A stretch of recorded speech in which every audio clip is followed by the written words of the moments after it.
यह कहानी एक बेटे और उसके पिता के बीच के भावनात्मक और कड़वे संवाद पर आधारित है, जिसमें रिश्तों की दूरियां, बदलते मूल्य और परिवार के प्रति कर्तव्य की अनदेखी झलकती है।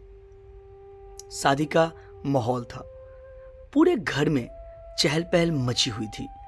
रिश्तेदारों की आवाजें, हल्के फुल्के मजाक और ढोल नगाड़े की ध्वनि से पूरा घर गूंज रहा था। आज रोहित की बहन निधि की शादी थी। माँ पापा की आंखों में खुशी के आंसू थे, पर साथ ही कहीं एक अजीब सी चिंता भी झलक रही थी। रोहित जो अब एक बड़ी मल्टीनेशनल कंपनी में नौकरी करता था, शादी की तैयारियां में व्यस्त था। तभी उसके पिता रमेश बाबू, जो अब उम्र दराज हो चुके थे, धीरे धीरे उसके पास आए और बोले, बेटा, बारात आने में देर लगेगी। तुम सोने की दुकान से मां के लिए वो सोने की चूड़ी लेते आना। रोहित, जो अपने दोस्तों के साथ खड़ा था, बिना किसी झिझक के बोला, पापा, यह काम आप खुद ही कर लो। आज से यह सब काम की उम्मीद मुझसे मत रखना। उसके शब्दों ने जैसे समय को एक पल के लिए रोक दिया। रमेश बाबू की आंखों में दर्द तैर गया। जिस बेटे को उन्होंने अपनी जिंदगी का हर एक सुख सुविधा देने के लिए दिन रात मेहनत की, वही आज इतनी आसानी से कह गया कि वह अपने परिवार के लिए कोई जिम्मेदारी नहीं उठाएगा। पास खड़ी मां की आंखों में भी आंसू आ गए। उन्होंने धीरे से कहा, बेटा, यह चूड़ी तुम्हारे बचपन की यादों से जुड़ी है। जब तुम छोटे थे तो तुम्हारी पहली तनख्वाह से तुमने कहा था कि मां, मैं तुम्हारे लिए सोने की चूड़ी लाऊंगा। आज वह दिन है जब मैं चाहती थी कि वह चूड़ी मेरे हाथों में हो, लेकिन तुम्हारे लिए अब यह सब मायने नहीं रखता। रोहित थोड़ा असमंजस हुआ, लेकिन वो अपनी जगह खड़ा रहा। मां, अब मैं बड़ा हो गया हूं। ये सब पुराने जमाने की बातें हैं। आजकल कोई इन चीजों में समय नहीं लगाता। पिता ने लंबी सांस ली और बोले, बेटा, हमने तुम्हें अपनी उम्मीदों से भी बढ़कर बड़ा किया, लेकिन शायद हम तुम में संस्कार ना भर सके। ये चूड़ी सिर्फ गहना नहीं, हमारे रिश्तों की डोर थी। जब तुम्हारे दादा ने मेरी मां के लिए यह चूड़ी बनवाई थी, तो उन्होंने कहा था कि यह सिर्फ सोने का टुकड़ा नहीं, बल्कि स्नेह का प्रतीक है। मैंने सोचा था कि तुम्हारी पहली कमाई से तुम्हारी मां के लिए भी यही होगा, लेकिन अब समझ में आ रहा है कि जमाना वाकई बदल गया है। रोहित ने अपनी आंखें फेर ली। वह बहस नहीं करना चाहता था। उसे लगा कि पापा पुराने ख्यालात में जी रहे हैं, लेकिन मां पिता का चेहरा अब उतर गया था। शादी का समय हो चला था, लेकिन रमेश बाबू का मन भारी था।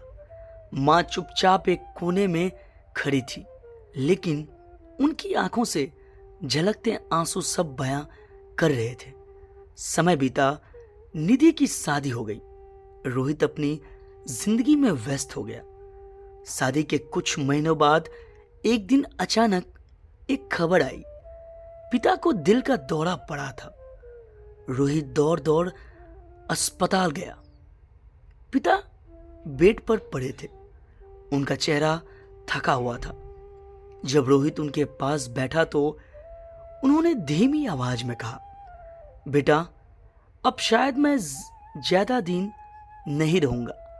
बस एक बात कहना चाहता हूं। जब तेरा जन्म हुआ था तो तेरी मां ने मुझसे कहा था कि रोहित बड़ा होकर हमारा सहारा बनेगा। आज मैं तुझे बता दूं, सहारा देने की बात दूर, तूने हमें बोझ समझ लिया है। लेकिन कोई बात नहीं, बस एक आखिरी ख्वाहिश है, अगर तू पूरा कर सके तो।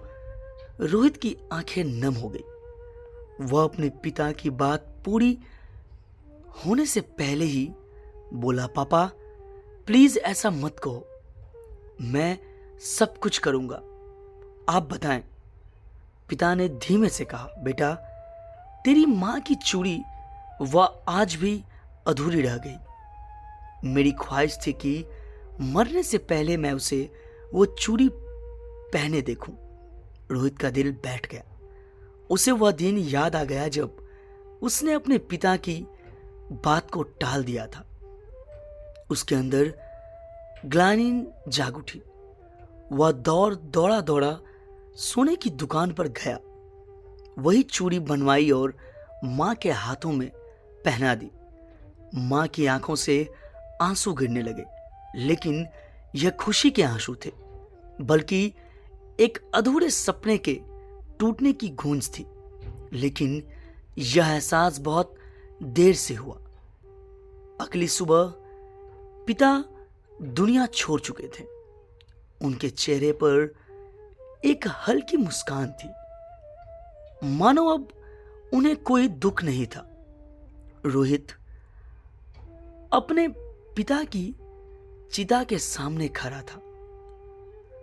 उसकी आंखों से अविरल आंसू बह रहे थे।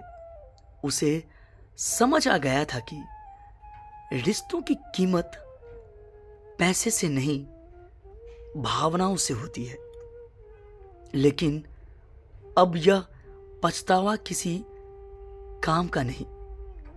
रिश्ते किसी चीज की मांग नहीं करते, वे केवल सम्मान और प्रेम चाहते हैं। कभी कभी हम अपने व्यस्त जीवन में अपनों की भावनाओं को नजरअंदाज कर देते हैं, लेकिन जब हमें इसका एहसास होता है तब तक बहुत देर हो चुकी होती है। इसलिए जीवन में अपने माता पिता की भावनाओं को समझे, उनका सम्मान करें, क्योंकि उनके बिना हमारा अस्तित्व ही अधूरा है। दोस्तों, अगर ये छोटी सी कहानी आपको अच्छी लगी हो तो प्लीज़ चैनल को लाइक और सब्सक्राइब जरूर करें। कहानी सुनने के लिए बहुत बहुत धन्यवाद।